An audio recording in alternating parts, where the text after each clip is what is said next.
श्री गणेशाय नमहा. जय जय रामकृष्ण हरी. एकतरी ओवी अनुभवावी या नवीन भक्तिमय चॅनलवरती आपलं सहर्ष स्वागत आहे. आज आपण अनुभवणार आहोत ग्रंथराज ज्ञानेश्वरीच्या 3ऱ्या अध्यायातील महत्त्वपूर्ण ओवी. चला तर मग ओवीला सुरुवात करूया.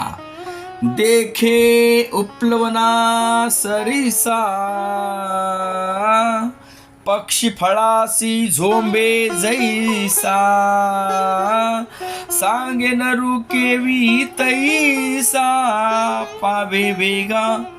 प्रस्तुत प्राप्त प्रसंगी निवडलेली ही ओवी ग्रंथराज ज्ञानेश्वरीच्या 3ऱ्या अध्यायातील असून 41व्या क्रमांकाची ओवी आहे. या ओवीच्या माध्यमातून माऊली आपल्याला संतांच्या संगतीत राहून किती जलद गतीने परमात्मा प्राप्त होऊ शकते यासाठी पक्षाचा दृष्टांत देताना दिसतात. अहो, इथे पक्षी म्हणजे साधक आहे आणि फळ म्हणजे परमात्मा आहे. आणि जी झेप घेतो पक्षी, ती झेप म्हणजे ज्ञानरूपी झेप आहे. म्हणजेच ज्ञानमार्गाने गेल्यानंतर क्षणार्धामध्ये आपण परमार्थ प्राप्तीच्या फळापर्यंत पोहोचू शकतो, असं माऊलीला ह्या ओवीच्या माध्यमातून आपल्याला सांगायचं आहे. अहो, उपलवन म्हणजे आध्यात्मिक झेप. उपलवन म्हणजे उंच उडी मारणे. सामान्य माणूस परमात्म्याकडे खूप हळूहळू चालत असतो, कारण तो कर्म मार्गाने जातो, तो व्रत मार्गाने जातो, तो यज्ञाच्या मार्गाने जातो, तो तपाच्या मार्गाने जातो. आणि अशा मार्गाने चालल्यामुळे माऊली आपल्याला हरिपाठामध्ये सांगून गेलेले आहेत, बाबांनो, मनाने चालू नका. हा जो जीवन तुम्हाला मिळालेला आहे तो खूप क्षणभंगूर आहे, तो नाशवंत आहे. आणि हा क्षणभंगूर असणाऱ्या जीवनामध्ये तुम्ही जर हळूहळू चालाल आणि मनानेच जर भक्ती करायला लागाल तर परमात्मा प्राप्ती खूप कठीण आहे.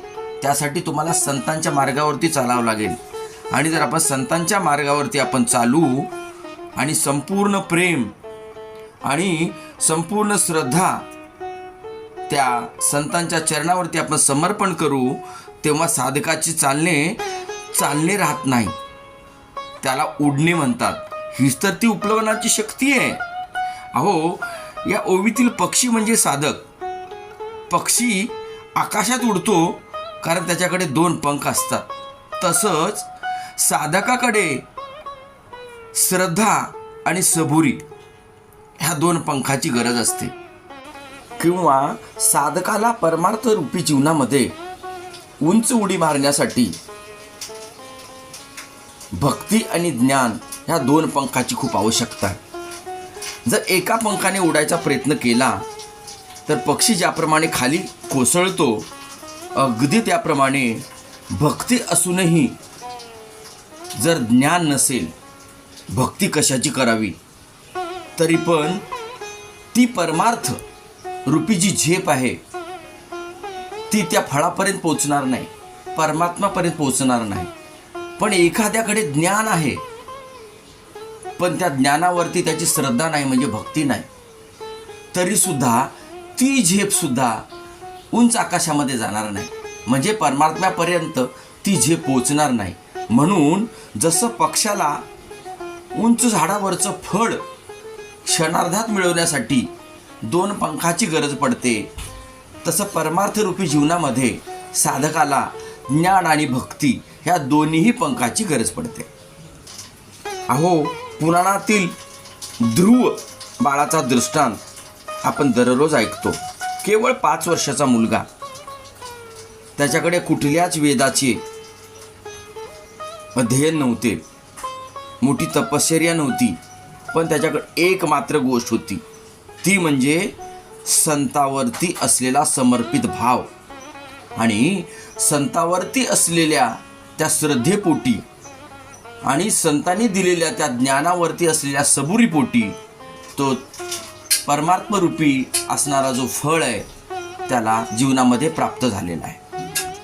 म्हणून तर एकनाथ महाराज म्हणून गेले की बाबांनो, जर तुम्हाला जीवनामध्ये पक्षासारखी झेप मारून क्षणार्धामध्ये परमात्मा प्राप्ती करायचा असेल तर तुम्ही संतांना शरण जा. अहो, संतांना शरण जाल तर कुठल्या क्षणाचा सुद्धा विलंब नाही. क्षणसुद्धा मोठा काळ असतो.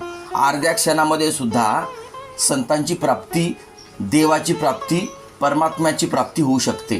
फक्त गरज आहे ती श्रद्धारूपी पंखाची, गरज आहे ती सबुरीरूपी पंखाची. म्हणून नाथ महाराज म्हणाले, अर्धा क्षण घडता संताचे संगती, अर्धा क्षण घडता संताचे संगती, तेणे होय शांती महद पापा, तेणे होय शांती महद पापा.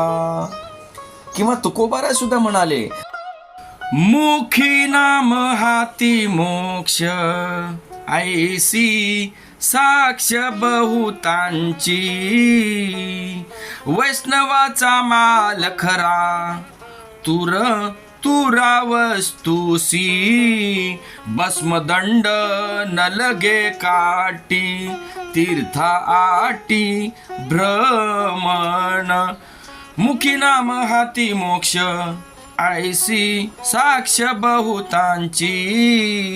अहो, कितीही मोठे कठीण प्रसंग असू द्या, फक्त श्रद्धापूर्वक सबुरीपूर्वक जर नामस्मरण आपण केलं तर जीवनामध्ये पक्षाला फळापर्यंत पोहोचण्यासाठी जो काळ लागतो त्याच्यापेक्षाही कमी काळामध्ये परमात्मा प्राप्ती आपल्या जीवनामध्ये होऊ शकते.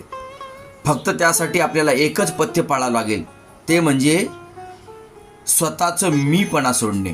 मनात 3 मोठे जे अडथळे आहेत, मी कोणीतरी असल्याचा अहंकार, विषयासोबतची असलेली आसक्ती आणि वासना, हे अडथळे आध्यात्मिक झेप घेण्यासाठी बाधक ठरत असतात. म्हणून आपल्याला ह्या 3 गोष्टी जर बाजूला सारलं तर अहो, ज्या गतीने पाहिजे त्या गतीने परमात्म्यापर्यंत पोहोचू शकतो. फक्त गरज आहे ते संतांना शरण जायची आणि संतांच्या मार्गावर चालायची. माऊली हरिपाठात बोलून गेले, संताचे संगती मनो मार्ग गती, आकळावा श्रीपती येणे पंथे, हारी मुखे म्हणा, हारी मुखे म्हणा, पुण्याची गणना कोण करी. हे ओविचिंतन इथेच संपलं. जर आपल्याला हा प्रयत्न आवडला असेल तर कृपया व्हिडिओला लाईक करा आणि चॅनलला सबस्क्राईब करून हा व्हिडिओ इतर परमार्थिक ग्रुपला नक्की शेअर करा, ही आपल्याला विनंती आहे. रामकृष्ण हरी, रामकृष्ण हरी, रामकृष्ण हरी.